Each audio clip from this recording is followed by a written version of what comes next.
In part 4 of this series, I want to give a few suggestions for using backing tracks. Most of us don't have access to a band to practice with, but we can find a substitute by using the harmony and rhythm supplied by a recording called a backing track. You can find a bunch of these on YouTube. Typically, the video gives some information about the key, harmonic structure, and chord names.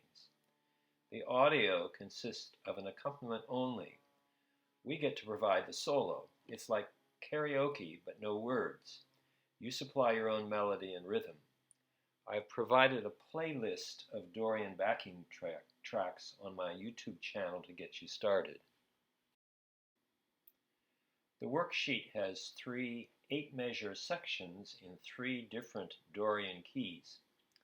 For each of these, the right hand lists the notes of the scale going up,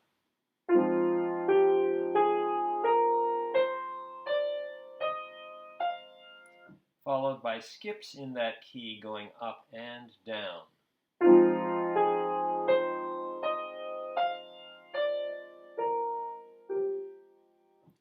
The left hand has only the minor 7th chord in root position. This is certainly not an inspired tune, but it might be worth learning to play each section as written along with an accompaniment. For example, I could choose an F Dorian track from the list and play the first 8 measures with it several times.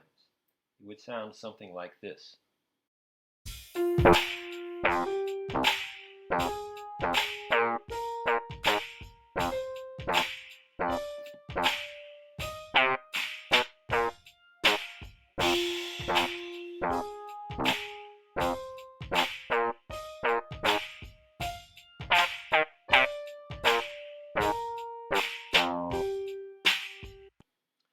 The first thing to pay attention to is the rhythm of the recording.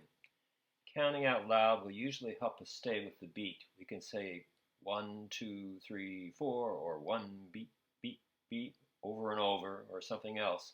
But the important thing is to keep track of the downbeat. The next step is to play the scales in skips in different rhythms. Try experimenting with playing the figures in quarter notes and reversing directions or changing direction in the middle. Later advance to more complex rhythms. It doesn't hurt to learn the F Dorian mode thoroughly, but eventually it'll be time to move on to the E flat and D Dorian modes.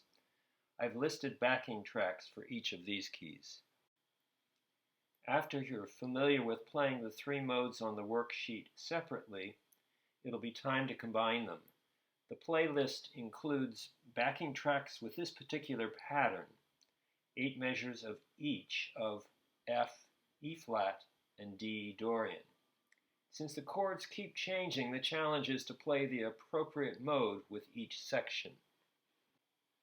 Counting that includes the measure numbers will help us keep track of where we are in the phrase. Something like 1 beat, beat, beat, 2 beat, beat, beat, 3 beat, beat, beat. So when we finish the 8th measure, 8 beat, beat, beat, we know we have to switch to the new key. Well, I've talked enough. Now it's time to go to my channel at Paul Allen Miller and choose a Dorian backing track from the playlist. Start improvising in the Dorian mode. Hope you have fun.